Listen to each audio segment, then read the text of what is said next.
Hello and welcome to The Correspondent. I am Aisha Siddiqa, and today we're going to talk about, are China and Taiwan going to be the next Russia and Ukraine? Now, what has happened? What has happened is that Nancy Pelosi, the Speaker of US Congress, has visited Taiwan. After that visit, China has started its military exercises. Now, many people know that Taiwan is a renegade province of China that China considers, but Taiwan is seeking to get autonomy, to get independence from China. Now, US has always supported Taiwan and its independence, and US says that it will stand with Taiwan whatever it decides.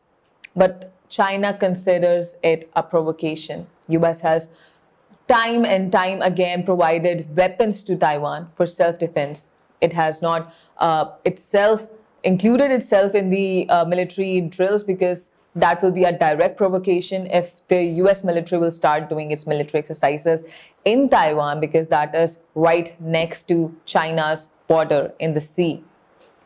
So that is not being done, but help is being provided by US in the Taiwan province of China. Now, what has happened? Is China going to pick a moment? If that moment is going to be picked by China, that moment is right now. And why is that so?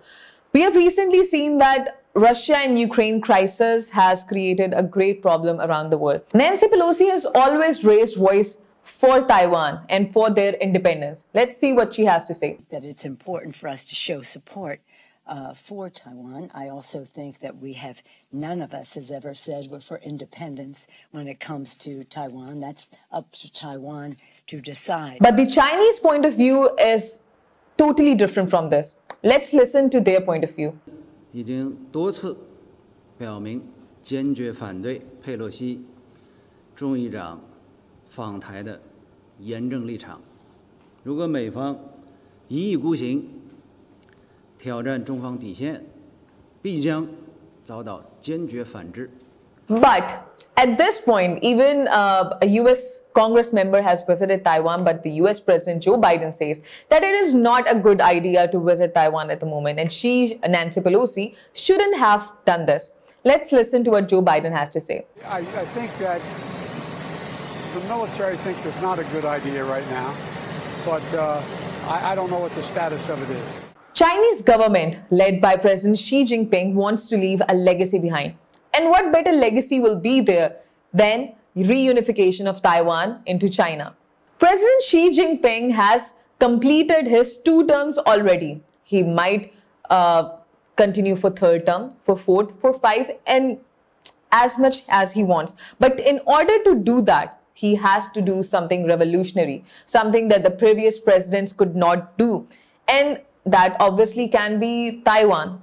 So US has been providing weapons, but now US has shown a weakness, and that weakness is US retreating from Afghanistan.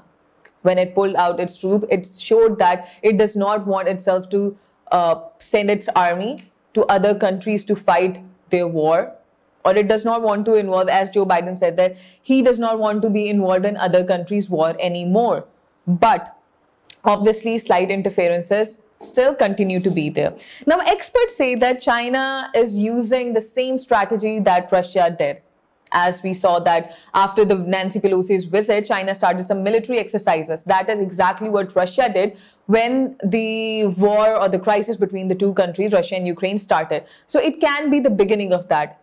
Also, the air above Taiwan has been blocked by China because it still comes under the power of the autonomy of Chinese government, so they have blocked the airspace in Taiwan for the current moment. So special military operation is being done, and that is the first step. But some experts also say that right now China cannot afford to go into war, because the precedent that has been set by Russia and Ukraine was that Russia expected to get an immediate victory by going into Ukraine. But what happened was it has been 6-7 months and the war has been elongated. It did not get to where it wanted to. So what China has learned from this is, if you cannot get an immediate victory, you should not invade that place at the moment, or you should not fight for that cause at the moment. That's what the experts have to say. That can be concluded that can be extracted from the Russia-Ukraine crisis at the moment. Similarly, after what is happening in the area, the neighboring countries, they had to say something. So Russia says that it's annoying. US should not meddle into other countries, and Nancy Pelosi shouldn't have visited Taiwan at such moment. South Korea, which is also a neighboring country, which is also present in the same peninsula, has called for calm. South Korea says that China should control its military exercises for the moment. Similarly, Japan has also expressed some concern, and imports from Taiwan have been halted by China at the moment. So what can be concluded about what's happening in the area? China may or may not go to war. China has learned from the mistakes that was made in Russia-Ukraine war. Will China invade Taiwan right now or in the coming future? That remains undecided.